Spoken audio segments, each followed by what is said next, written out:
전능하사 천지를 만드신 하나님 아버지를 내가 믿사오며 그 외아들 우리 주 예수 그리스도를 믿사오니 이는 성령으로 잉태하사 동정녀 마리아에게 나시고 본디오 빌라도에게 고난을 받으사 십자가에 못 박혀 죽으시고 장사한 지 사흘 만에 죽은 자 가운데서 다시 살아나시며 하늘에 오르사 전능하신 하나님 우편에 앉아 계시다가 저리로서 산자와 죽은 자를 심판하러 오시리라. 성령을 믿사오며 거룩한 공예와 성도가 서로 교통하는 것과 죄를 사하여 주시는 것과 몸이 다시 사는 것과 영원히 사는 것을 믿사옵나이다. 아멘. 함께 찬송가 484장 찬양하도록 하겠습니다. 찬송가 484장 1절과 2절 함께 찬양하도록 하겠습니다. 내 맘에 주여 소망되소서 주 없이 모든 일 헛되어라 밤에나 낮에나 주님 생각 잘 때나 깰 때 함께 하소서 지혜의 주여 말씀으로써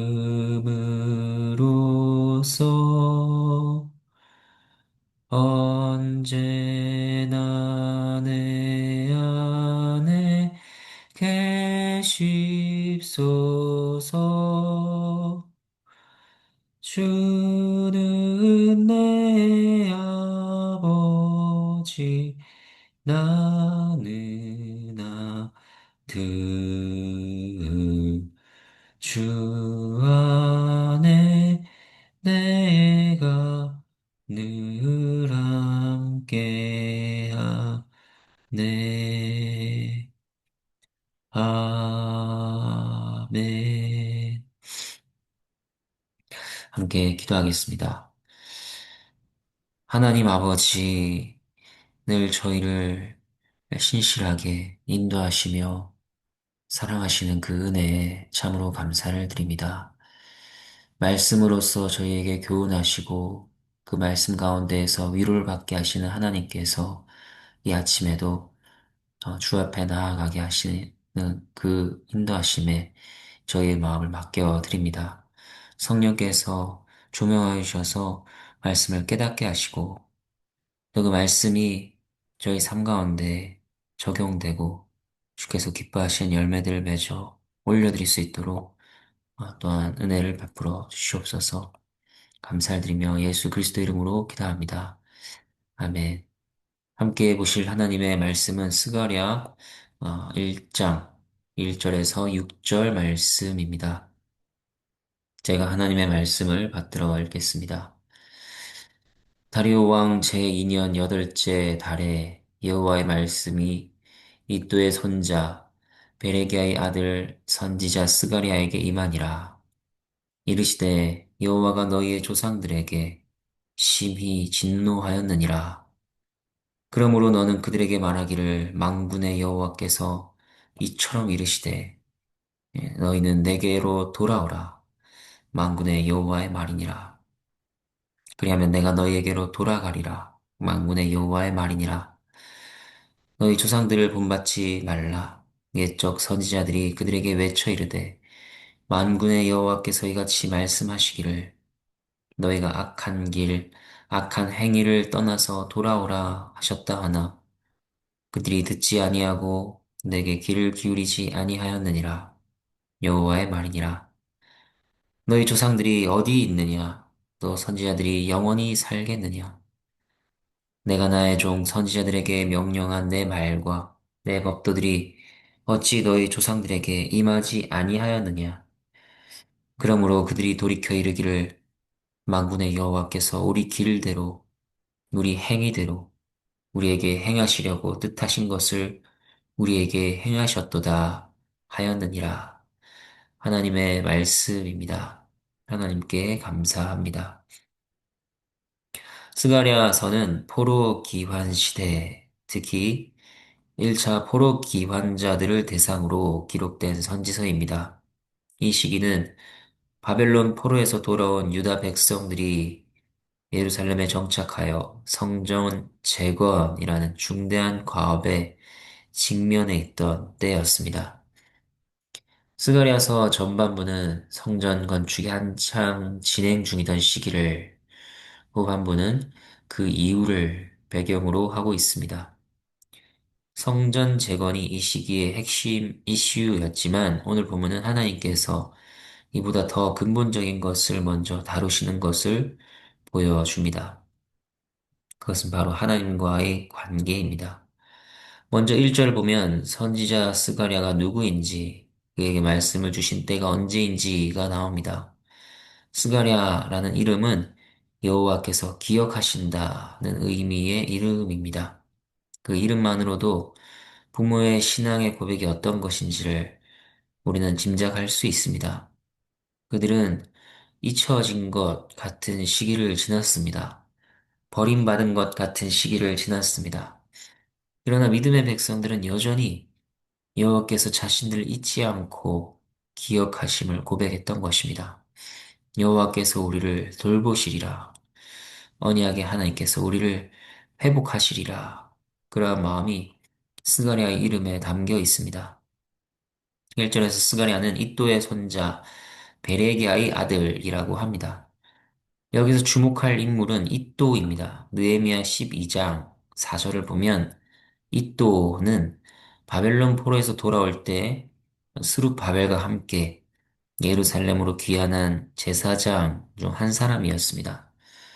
그렇다면 스가랴는 제사장 가문 출신이라는 사실을 우리가 또 확인할 수 있는 것입니다. 그리고 스가랴가 여호와의 말씀을 받은 때를 보겠습니다. 다리오 왕 제2년 여덟째 달이라고 합니다. 우리는 그 전까지 있었던 일들을 잠시 살필 필요가 있습니다. 이스라엘 백성들이 하나님 회복을 바라보고 포로로부터 기반했죠. 성전 건축을 시작했습니다. 하지만 곧 방해에 직면하게 되고 성전 건축은 시들해지게 됩니다. 신앙적 열심은 잠깐의 열정에 불과해 보였고 시련에 직면하자 그 불은 곧 꺼져 버렸습니다. 성전은 착공하자마자 중단된 채 16년간이나 방치되었습니다. 하지만 하나님께서는 선지자들을 통해서 다시 그들에게 성전 건축을 향한 열정을 불러일으키셨습니다. 그 중에 학계 선지자가 사용되었습니다. 선지자의 말을 통해 힘을 얻은 이스라엘은 성전 건축을 다시 시작합니다. 여기까지가 학계서의 이야기입니다. 그러니까 다리오 왕 제2년 그해 8월 이라는 것은 학계 선지자의 활동으로 성전 재건 공사가 다시 재개된 지 약 2달 정도가 지난 시점으로 볼 수 있습니다. 이제 2절 말씀을 보겠습니다. 여호와가 너희 조상들에게 심히 진노하였느니라. 여기서 말하는 조상들은 이전에 약속의 땅에 살았던 이스라엘 백성들을 가리킵니다. 그들은 여호와를 떠나서 바알과 아세라 같은 우상들을 섬겼습니다. 하나님께서 그들의 죄악에 심히 진노하셨고 그 진노는 이방 민족들의 공격이란 형태로 나타났습니다. 그 결과 바벨론을 통해 예루살렘을 멸망하고 성전은 파괴되었으며 백성들은 포로로 끌려가게 되었습니다. 이 2절 말씀은 바로 그러한 암울하고도 비극적인 과거를 압축해서 담고 있는 구절입니다. 하나님께서 왜 이러한 말씀을 주시는 것일까요? 그것은 돌아온 이스라엘 백성들이 조상들의 죄를 되풀이하지 않도록 경고하시고 다시는 하나님 진노를 경험하지 않도록 깨어 있으라 하시는 사랑의 메시지입니다. 과거를 기억함으로써 현재를 바로 서고 미래를 새롭게 살아가라는 것입니다. 이어서 3절과 4절 말씀 보면 하나님께서는 백성들에게 너희는 내게로 돌아오라 라고 말씀하십니다. 이 시점은 중단되었던 성전 건축이 다시 재개된 지 약 2달 정도가 지난 때라고 말씀을 드렸습니다. 이런 상황 속에서 돌아오라 하는 하나님의 말씀은 무엇을 의미하는 것일까요? 당시 백성들은 성전 건축에 대한 열정을 다시 불태우고 있었습니다. 하지만 그들의 영적인 상태는 여전히 나태했고 조상들의 죄된 길을 온전히 끊어내지 못한 상태였음을 암시하는 것입니다. 겉으로는 하나님 일을 하는 듯 보였지만 그 중심은 여전히 하나님께 온전히 향하지 못했던 것입니다. 이러한 때에 하나님께서 백성에게 주신 첫 번째 메시지는 성전 자체에 대한 격려가 아니라 회개와 영적 회복에 대한 권면이었습니다. 이는 하나님께서 단순한 외적인 건축보다 백성들의 내면의 상태, 곧 하나님과의 바른 관계를 더 중요하게 여기신다는 사실을 분명히 보여줍니다. 성전을 재건하는 것은 단지 건축 기술이나 정치적인 협력만으로 완성되는 일이 아닙니다. 그 모든 일의 출발점은 백성들의 진지한 또 진실한 회개이며 하나님께로의 전적인 돌이킴입니다. 하나님께서 기뻐하시는 성전은 돌로 쌓은 건물 이전에 회개하는 심령 위에 세워지는 것입니다. 이것은 오늘을 살아간 우리에게도 동일하게 주시는 하나님의 부르심입니다. 외형이 아니라 중심을 보신다 하는 것입니다. 하나님 앞에, 중심을 보시는 그 하나님 앞에 우리는 먼저 마음을 돌이켜야 할 것입니다. 이러한 회개 요청을 더욱 강조하기 위해 3절과 4절에서는 특별한 표현이 반복되고 있습니다. 그것은 바로 만군의 여호와라는 하나님의 호칭입니다. 3절에서 만군의 여호와께서 이처럼 이르시되 만군의 여호와의 말이니라.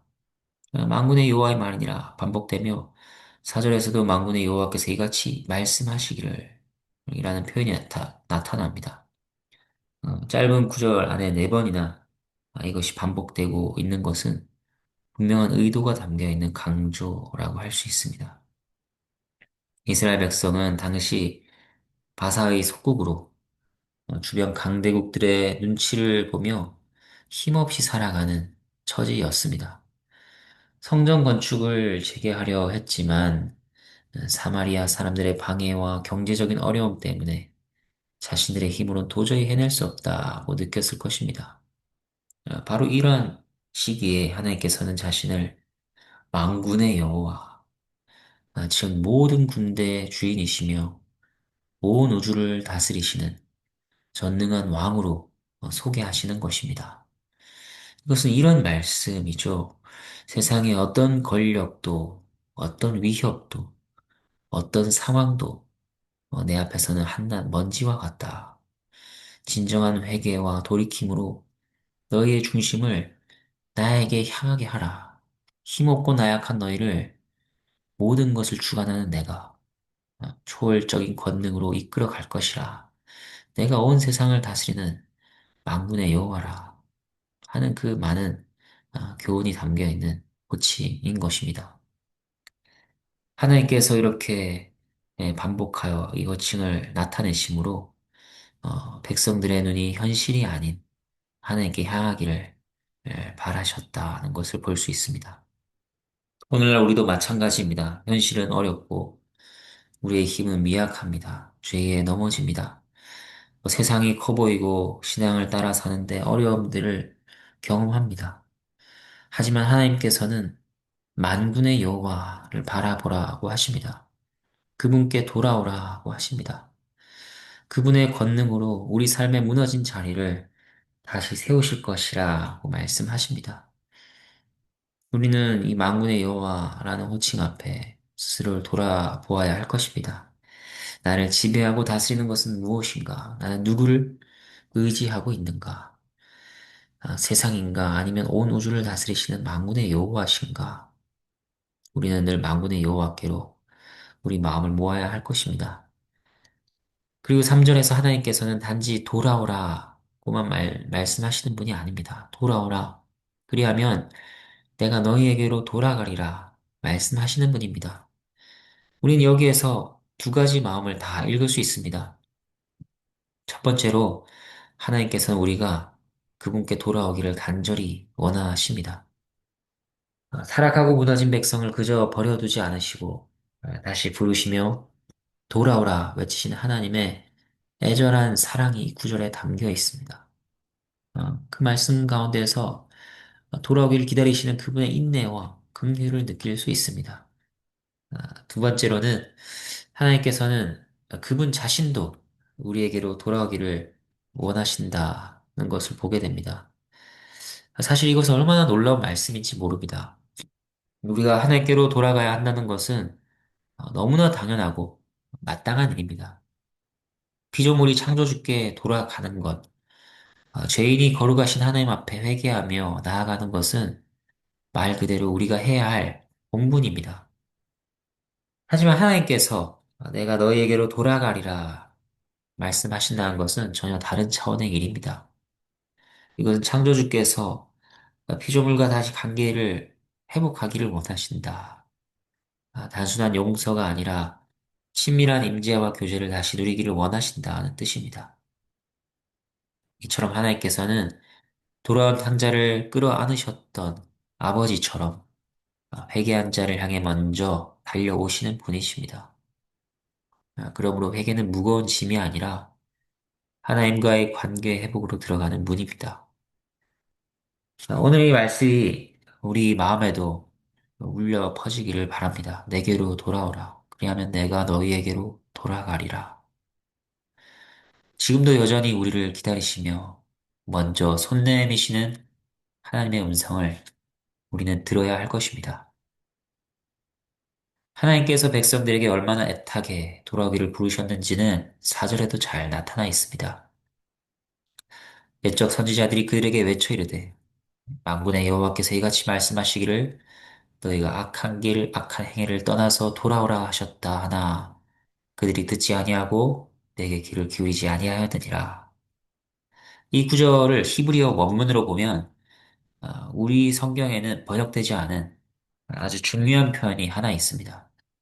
아, 여기 말씀의 앞에는 제발, 부디, 청컨대 라는 뜻의 간청의 의미를 담은 히브리어 단어가 들어 있습니다. 단순한 명령이 아닌 것입니다. 하나님의 간절한 호소였습니다. 그런데 조상들은 이 간청을 무시했던 것입니다. 듣지 않았고 귀를 기울이지 않았습니다. 마음을 닫고 등을 돌렸습니다. 그러한 조상들의 완악함을 너희는 반복하지 말라고 하십니다. 부디 너희 조상들을 본받지 말라. 그들의 완악함을 되풀이하지 말고 그 음성에 순종함으로 응답하는 자들이 되어야 할 것이라 말씀을 교훈하고 있습니다. 마지막으로 5절과 6절은 불순종한 조상들에게 임한 하나님의 진노가 어떻게 실제로 성취되었는지를 보여주는 역사적인 증거를 제시합니다. 너희 조상들이 어디 있느냐? 또 선지자들이 영원히 살았느냐? 조상들은 하나님 경고를 무시한 채 자기 길을 고집하다 결국 하나님 심판을 피하지 못하고 사라졌습니다. 그들에게 말씀을 전했던 선지자들도 이제는 없습니다. 모두 사명을 다하고 떠났습니다. 또 6절은 말씀합니다. 내가 종 선지자들에게 명령한 나의 말과 내 법도들이 너희 조상들에게 임하지 아니하였느냐? 곧 하나님 말씀이 그대로 성취되었다는 것입니다. 조상들은 결국 고통 가운데서야 하나님의 말씀을 깨닫고 고백했습니다.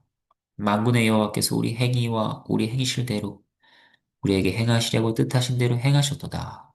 고백했죠. 이것은 그들이 말씀을 통해 먼저 돌이켰어야 했지만 현실의 심판과 고통을 겪은 후에야 겨우 돌이키는 어리석음을 보여주는 그것을 알려주는 말입니다. 이 모든 역사는 분명한 교훈을 전하고 있습니다. 그들을 본보기로 삼아 미리 깨달으라. 과거를 답습하지 말라. 하는 것입니다. 이제 말씀을 정리하겠습니다. 스가랴 1장의 처음 말씀인 회개에 대한 촉구는 단순한 서론이나 형식적인 명령이 아니었습니다. 과거 하나님 백성이 멸망한 이유는 성전이 없었기 때문이 아니라 하나님과의 관계가 깨어졌기 때문이었습니다. 스가랴가 이 말씀을 선포할 당시 이 성전 재건 공사를 재개한 상태였죠. 그러나 그들 안에 여전히 나태함과 영적인 무관심이 자리하고 있었고 조상들의 불순종과 제약된 행실을 완전히 던지지 못하는 그런 상태였습니다. 만일 이러한 상태로 이 일들이 계속 진행된다면 성전 재건은 제대로 완수되지 못할 뿐 아니라 설령 외적으로 완성된다 해도 하나님의 복은커녕 오히려 조상들처럼 징계를 피할 수 없게 될 것입니다. 그래서 하나님께서는 성전 재건을 격려하는 환상을 보여주시기에 앞서 가장 먼저 회개의 말씀을 선포하신 것입니다. 이러한 말씀을 통해 우리는 분명히 깨닫게 됩니다. 하나님과의 바른 관계를 맺는 것이 가장 근본적이고 중요하다는 것입니다. 하나님과의 관계가 어그러진 채로 감당하는 모든 일은 아무리 거창해 보일지라도 결국 무가치하고 무의미한 것이 되고 맙니다. 그러므로 우리는 하나님의 뜻을 올바로 깨달아 그 관계의 회복을 우선시하고 그 관계 안에서 모든 일을 행하는 자들이 되어야 하겠습니다. 주님께서 가르쳐 주신 기도를 함께 기도하겠습니다.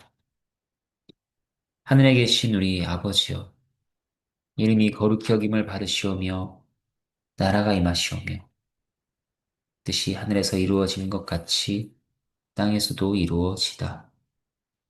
오늘 우리에게 일용할 양식을 주시옵고 우리가 우리에게 죄 지은 자를 사하여 준 것 같이 우리 죄를 사하여 주시옵고 우리를 시험에 들게 하지 마시옵고 다만 악에서 구하시옵소서. 나라와 권세와 영광이 아버지께 영원히 있사옵나이다. 아멘.